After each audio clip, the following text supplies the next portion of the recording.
KGF chapter 3 की शुरुआत होती है रमिका सेन के पीएम ऑफिस से। रमिका सेन को एक ऑफिसर बता रहा होता है कि पिछले 3 सालों से रॉकी ने विदेशों तक अपना बिजनेस फैला दिया था और इंडोनेशिया और अमेरिका में भी उसने कई इलीगल काम किए थे। इसीलिए इंडोनेशिया और अमेरिका की सिक्योरिटी फोर्स भी रॉकी को पकड़ना चाहती थी, पर अब रॉकी मर चुका है। पर इंडोनेशिया और अमेरिका में रॉकी के इलीगल काम अभी भी चल रहे हैं। रमिका सेन कहती है तो इंडोनेशिया और अमेरिका की गवर्नमेंट को उसके खिलाफ एक्शन लेना चाहिए।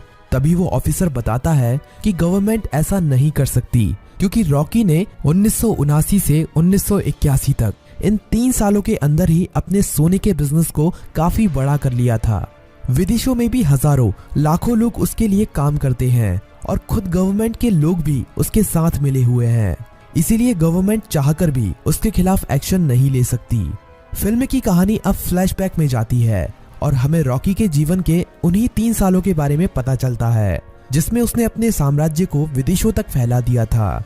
सभी माइनों पर कब्जा होने के बाद रॉकी ने और कई माइनों की खोज कर ली थी और सभी लोगों को उनकी खुदाई में लगा दिया था। रॉकी ने उन सभी माइनों से तेजी से सोना निकाला और इकट्ठा करता गया और बाहर के बड़े बड़े देशों में एक्सपोर्ट करने लगा। रॉकी को विदेशों से काफी बड़े बड़े ऑर्डर आने लगे, जिनको पूरा करने के लिए उसने खुदाई को और तेज करवा दिया था। दूसरी तरफ से उसने माइन की खुदाई के लिए और सोने की खोज के लिए अमेरिका से कई टेक्नोलॉजी मशीन भी मंगाई थी, जिससे वो जल्द से जल्द इन सभी माइनों का सोना निकालकर इकट्ठा कर सके। रॉकी ने अगले 1 साल के अंदर इन माइनों से इतना सोना निकाला था जितना कि पिछले 20 सालों में भी नहीं निकाला था। दूसरी तरफ रॉकी ने अपने इलाके को एक इंडस्ट्रियल एरिया बना लिया था और माइन में काम करने वाले लोगों के लिए उसने अच्छे घर, स्कूल, कॉलेज, अस्पताल सब कुछ बना दिए थे। इसीलिए खुदाई करने वाले लोग उसे काफी पसंद करते थे और उसके लिए अपनी जान देने के लिए भी तैयार थे। धीरे धीरे करके रॉकी का साम्राज्य बड़ा ही होता जा रहा था। विदेशों में सोने का एक्सपोर्ट करते करते रॉकी की जान पहचान भी विदेशों की सरकार से भी हो गई और सरकारों के कई लोग रॉकी के साथ मिल गए। रॉकी कई बार इंडोनेशिया और अमेरिका में भी गया था। वहां पर भी उसने अपने सोने के साम्राज्य को काफी बड़ा कर लिया था। इस साम्राज्य को फैलाने में सरकार के कई लोगों ने उसकी मदद की थी और रॉकी ने एक गैंग अपनी इंडोनेशिया में और एक अमेरिका में भी खड़ी कर ली थी और रॉकी ने इन गैंग के लिए अपना एक एक लीडर भी बना लिया था और रॉकी उन सभी का राजा बन गया था। इस तरह से रॉकी ने अपने साम्राज्य को विदेशों तक फैला दिया था।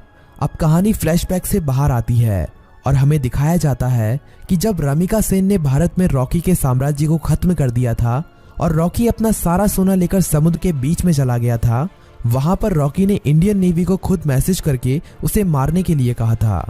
तब इंडियन नेवी ने रॉकी के शिप पर मिसाइल छोड़कर रॉकी को मार दिया था, पर रॉकी वहां पर मरा नहीं था। रॉकी का सारा सोना उसी समुद्र की गहराइयों में उसी जहाज में दफन है और रॉकी को अमेरिका के सबमरीन ने बचा लिया था। ये सबमरीन अमेरिका के एक बिजनेसमैन की थी, जिसे रॉकी ने उन 3 सालों के बीच में अपना पार्टनर बना लिया था। रॉकी अब अमेरिका में सबसे छुपकर रह रहा था और वो महीने में कभी कभी इंडिया भी किसी को फोन करता था कि केजीएफ का क्या हुआ, केजीएफ को ठीक होने में कितना समय लगेगा। अब कहानी इंडिया में शिफ्ट होती है और हमें दिखाया जाता है कि सलार केजीएफ के तबाह होने के बाद केजीएफ को दोबारा से खड़ा कर रहा है और जो लोग बच गए थे उन सभी लोगों के साथ मिलकर रॉकी के साम्राज्य को दोबारा से खड़े करने में लगा हुआ है।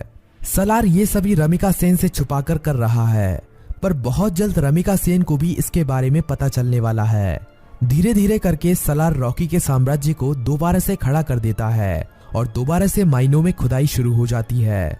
अब सलार रॉकी को फोन करता है और कहता है, मालिक, हमने आपका साम्राज्य दोबारा से खड़ा कर दिया है। जिस तरह आपने कहा था, अब आपके लौटने का समय आ चुका है। रॉकी कहता है, सलार, तुम्हारे लिए मेरे पास एक काम और है। तुम्हें उस सोने को समुद्र से निकालना है जो हमने इतने सालों से वहां पर छुपा के रखा है। वो हमारी माइनों से ही निकला हुआ सोना है। इसे हमें किसी भी कीमत पर समुद्र से निकालना है। इस सोने की मदद से ही मैं दोबारा से भारत में अपने साम्राज्य को खड़ा करूंगा। सलार सोने को समुद्र से निकालने के काम में लग जाता है और इंडिया में अब एंट्री होती है रॉकी की। सलार अपने लोगों को कहता है कि मालिक कई सालों के बाद यहाँ पर पधार रहे हैं, उनके स्वागत में कोई भी कमी नहीं रहनी चाहिए। किसी को नहीं पता था कि ये मालिक कौन है। रॉकी अकेला ही अमेरिका से आ रहा होता है। केजीएफ में रॉकी का स्वागत धूमधाम से किया जाता है। सभी लोग रॉकी को देखकर हैरान थे क्योंकि उन्हें लग रहा था कि रॉकी मर चुका है, लेकिन रॉकी तो अभी जिंदा है।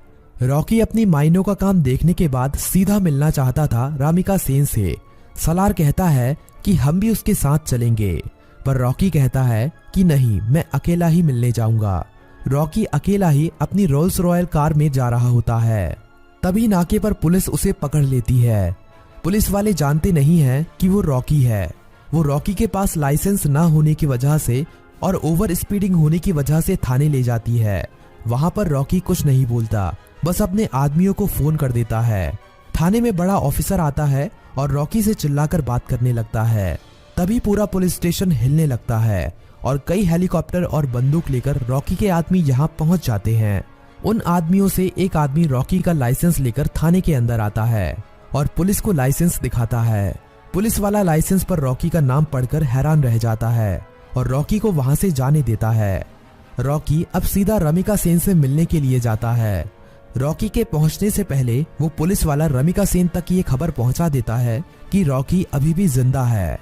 रमिका सेन ये खबर सुनकर हैरान हो जाती है कि अभी तक रॉकी कैसे जिंदा है। रमिका सेन को ये खबर भी मिल जाती है कि रॉकी के यहाँ आने से पहले किसी ने केजीएफ को दोबारा से खड़ा कर दिया है और केजीएफ से अभी भी खुदाई करके सोना निकाला जा रहा है। अब पीएम ऑफिस में एंट्री होती है रॉकी की। सभी लोग रॉकी को देखकर हैरान थे। रॉकी सीधा मिलने जाता है रमिका सेन से। रॉकी रमिका सेन से कहता है कि मैंने कहा था ना, युद्ध हुआ तो जीतूंगा मैं, और जीत मेरी ही हुई है। रमिका सेन कहती है कि अच्छा है, तुम जिंदा हो, अब मैं तुम्हारे सामने ही तुम्हारे केजीएफ को तुमसे छीन लूंगी। रॉकी कहता है कि उसकी नौबत ही नहीं आएगी। रमिका सेन रॉकी की इस बात को समझ नहीं पाती। तभी रॉकी वहां से चला जाता है। अगले कुछ ही दिनों में रॉकी रमिका सेन की सरकार गिरा देता है और सरकार में अपनी पार्टी को जिताकर अपने आदमी को प्रधानमंत्री बना देता है। रॉकी अब दोबारा रमिका सेन को फोन करता है और कहता है कि अब क्या करोगे, अब तो तुम्हारी सरकार भी नहीं रही। रमिका सेन कहती है कि अब मेरी जिंदगी का एक ही मकसद है, तुम्हारी मौत। रमिका सेन रॉकी के सभी दुश्मनों को इकट्ठा करती है।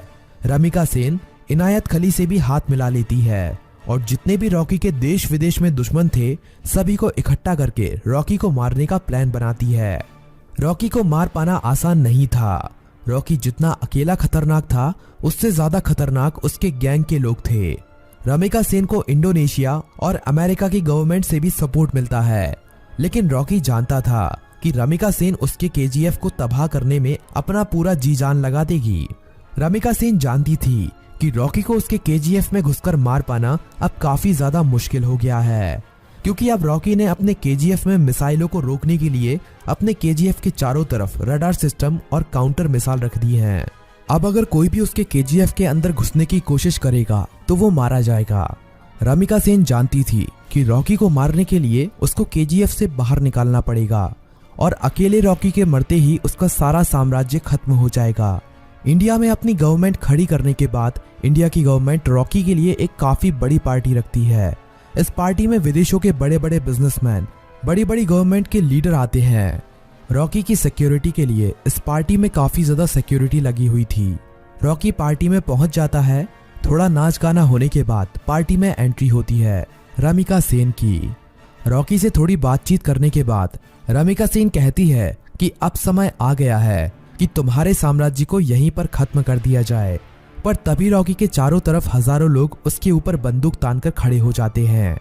रॉकी की खुद की गवर्नमेंट उसे धोखा दे देती है और विदेशों से आए हुए बिजनेसमैन भी उसकी मौत का तमाशा देखने के लिए वहां पर आए हुए थे। सभी विदेशों के बिजनेसमैन चाहते थे कि रॉकी की मौत होने के बाद वो केजीएफ पर कब्जा कर लेंगे और अपने बिजनेस को फैलाएंगे और ढेरों पैसा कमाएंगे। ये सब देखकर रॉकी खुद हैरान रह जाता है, पर रॉकी जानता था कि एक दिन उसकी मौत जरूर होगी, इसीलिए वो अपने आखिरी पल में भी निडर रहता है। रमिका सेन कहती है कि देखा, आखिर तुम्हारे लोगों ने ही तुम्हें धोखा दे दिया। इतना कहते ही सभी लोग रॉकी को गोलियों से भून देते हैं और रॉकी की मौत वहीं पर हो जाती है और फिल्म यहीं पर खत्म हो जाती है।